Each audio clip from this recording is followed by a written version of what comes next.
अस्सलाम वालेकुम फ्रेंड्स, मैं हूं नवीद अख्तर हाशमी और जैसा कि ज़ौक टीवी पे हमारी काम की बात जारी है तो आज किस्त नंबर 54 लेके हाज़िर हुआ हूं। एक लाइन में इंट्रोडक्शन देता चलूँ कि काम की बात वही है जो हमने कहीं से सुनी है या कहीं से पढ़ी है या कोई आप बीती है जिससे हमें नॉलेज मिला, जिससे हमें मोटिवेशन मिली या जिससे हमें पॉजिटिव थिंकिंग मिली और जिससे हमें कुछ ऐसा मिला कि हम सोसाइटी में बेहतर परफॉर्म कर सकें।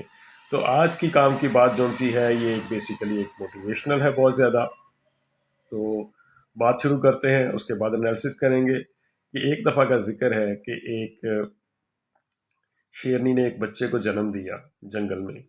तो जंगल में शेरनी अकेली थी उस वक्त, तो उसने बच्चे को जन्म दिया, मगर बच्चे को जन्म देने के दौरान शेरनी जौन सी थी वो अल्लाह को प्यारी हो गई, वो फौत हो गई।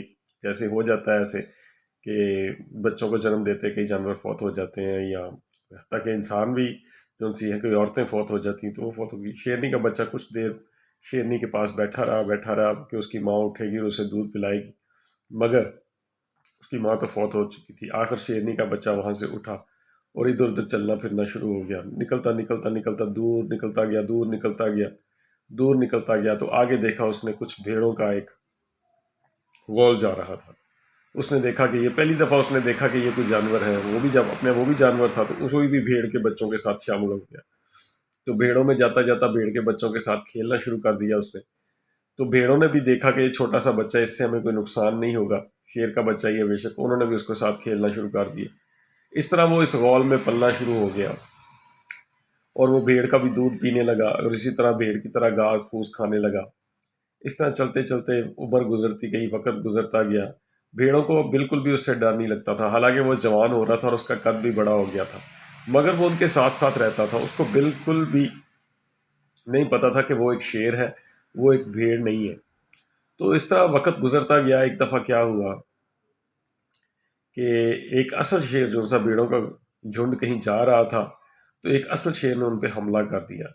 हमला करने से पहले उसने धाड़ा धाड़ के जब हमला किया तो उसने देखा कि सारी भेड़ों ने दौड़ लगा दी।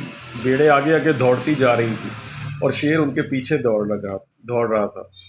जब उसने देखा कि भेड़ों के गले में एक शेर भी दौड़ रहा है तो शेर भी खौफ से कांपता हुआ साथ साथ दौड़ रहा था, जबकि वो शेर जवान हो चुका था। जो जिस जिस जिस जंगली शेर ने हमला किया था वो बड़ा हैरत में पड़ गया कि ये शेर इन भेड़ों के साथ क्यों भाग रहा है। वो भागता भागता भागता उसने भेड़ों को छोड़ा और उसने कहा पहले मैं इस शेर को तो पकड़ूं ना। उसने उस शेर को पकड़ा, दबोच लिया और उससे कहा कि तुम मुझसे क्यों डर रहे हो। उसने कहा कि मैं डर रहा हूं कि तुमने हम पे हमला कर दिया। उसने कहा ओहो, मैंने तो हमला भेड़ों पे किया, और दूसरी बात है कि तुम इन भेड़ों के साथ कैसे रह रहे हो, तुम्हें तो इन पे हमला करना चाहिए, ये तो तुम्हारी खुराक है, तुम अपनी खुराक के साथ कैसे जिंदगी बसर कर रहे हो। उसने कहा नहीं नहीं नहीं नहीं, मैं इनका बेटा हूँ, इसलिए मैं इनके साथ ही रहता हूँ। ठीक है ना। तो उसे पता ही नहीं था कि मैं इतना बड़ा शेर बना हूँ और मैं जवान हो चुका हूँ। आखिर शेर ने उसे किसी तरह बहाने चलाने लगा के उसने कहा मेरे साथ जरा नदी तक चलो। वो डरा हुआ था, सहमा हुआ था, उसकी बात मान के नदी पे चला गया। उसने नदी में जाके उसको अपना अक्स दिखाया। उसने कहा देखो जरा पानी में कि तुम्हारी शक्ल कैसी है। जब उसने पानी में अपनी शक्ल देखी तो वो हैरान हो गया कि उसकी शक्ल जो सी थी वो शेर जैसी थी। जैसे उसने कहा मेरे और तुम में कोई फर्क नहीं, हम दोनों शेर हैं, वो जो सी हैं वो भेड़ें हैं, वो हमारी खुराक है। ठीक है। और तुम असल में तुम एक शेर हो, तुम एक जंगल के बादशाह हो। अपने आप को पहचानो, अपने आप को पहचानो। ठीक है। वरना तुम्हें तो सारी जिंदगी तुम तो खौफ में जिंदगी गुजार दोगे, जबकि दुनिया तुमसे खौफ खाती है। ये कह के उसने उसको पहचान दी। जैसे ही उसने पहचान दी तो उसके अंदर एक लहर आई, फिर उसने धाड़ा जोर से। जैसे ही धाड़ा तो परिंदे दरख्तों से उड़कर भागना शुरू हो गए। फिर उसे पता चला कि मेरे अंदर कौन सी सलाहियत थी और मैं कैसे जिंदगी गुजार रहा था। उसको सारा कुछ यानी एकदम फिर उसमें वो मोटिवेशन आई, वो उसमें स्ट्रेंथ आई कि वो शेर बन के फिर जो सा है वो जंगल में रह पड़ा। उसने कहा तुम्हारा भेड़ों के साथ नहीं, तुम जंगल में रहो और राज करो। फिर उसने राज करना शुरू कर दिया।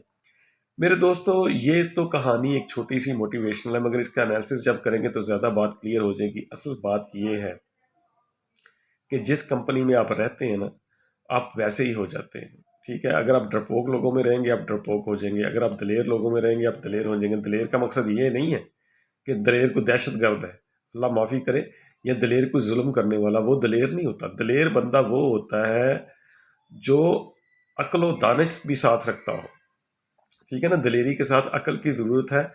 اور دوسری بات ہے، حضرت علی سے بڑھ کر کون دلیر ہوگا، ٹھیک ہے، مگر ان میں عقل و دانش تھی، انہوں نے نجائز کسی پہ ظلم نہیں کیا۔ اسی طرح جو سے ہے آپ کے اندر جرت، اسٹرینتھ، موٹیویشن، یہ ساری چیزیں جو سی ہیں نا، یہ اللہ تعالیٰ نے رکھی ہوتی ہیں۔ انسان کی سب سے بڑی، ہم اگر دیکھیں ایک فقیر بھی پال رہے ہیں نا، یہاں جھونپڑیوں میں لوگ پال رہے ہیں، تو سوچ لیں سب سے پہلے کہ آپ کو اللہ تعالیٰ نے اشرف المخلوقات بنایا ہے اور سجدہ کروایا ہے فرشتوں سے، اور تمام چرند پرند کے اوپر اللہ تعالیٰ نے انسان کو کیا دیا ہے، قابو دیا ہے، طاقت دی ہے، اسٹرینتھ دی ہے، مگر پھر بھی ہمارے کچھ لوگ جو ان سے ہیں وہ بیچارے مجبور ہیں، غریب زندگی گزار رہے ہیں، غربت میں پڑ رہے ہیں، حتیٰ کہ بکاری اور نسل در نسل بکاری ہیں۔ میں ایک انٹرویو لے رہا تھا ایک بکاری کا، تو میں نے اس سے کہا کہ 70 سال تو پاکستان کو آزاد ہوئے ہو گئے، اس سے پہلے بھی لوگ، اس نے کہا جی ہم پاکستان پڑھنے سے پہلے بھی بکاری تھے اور آج بھی بکاری ہے۔ میں نے کہا کیا آپ جوان نہیں رہے؟ انہوں نے کہا جی ہم جوان رہے ہیں، مگر ہم پہ ذمہ داریاں ایسی تھی، پریشانیاں ایسی تھی کہ ہم کچھ نہیں بنا سکے، گھر نہیں بنا۔ یہ سب بکواس ہے، یہ سب جھوٹ ہے۔ اللہ تعالیٰ جب جوانی عطا کرتا ہے تو ہمت، اسٹرینتھ، ہر چیز ساتھ ہوتی ہے، مگر صرف یہ ہے کہ ان کا انوائرمنٹ ایسا ہوتا ہے، جس انوائرمنٹ میں رہتے ہیں وہ فقیروں میں پلتے ہیں تو وہ فقیر ہی رہ جاتے ہیں۔ اسی طرح آپ جس طرح کے لوگوں میں رہیں گے، آپ اس طرح کے لوگوں کے ساتھ میل ملاپ رکھیں گے، آپ میں وہ چیزیں آتی جائیں گی۔ اس لیے میرے دوستوں کوشش کریں کہ اچھی کمپنی رکھیں، اچھے لوگوں سے میل جول رکھیں، پڑھے لکھے لوگوں، عقل و دانش والے لوگوں کے ساتھ ملے جلیں۔ ایسے لوگوں کے ساتھ مت ملیں جو غلط ہیں، جو لوگوں کا حق کھاتے ہیں، جو لوگوں کو نقصان دیتے ہیں، ٹھیک ہے نا، جن میں احساس نہیں ہے، جن میں محبت نہیں ہے، جن میں غرض کی محبت ہے، ایسے لوگوں سے بچیں۔ بے لوس لوگوں کے ساتھ ملیں، انہیں لوگوں کو پرکھیں اور اپنی طاقت کو پہچانیے۔ آپ کی ہر انسان کے اندر ایک بہت بڑی لیڈرشپ چھپی ہوتی ہے۔ میں نے پہلے بھی عرض کیا تھا کہ میں لیڈرشپ کا اسٹوڈنٹ ہوں، تو میں لیڈرشپ ٹیچ کرتا ہوں۔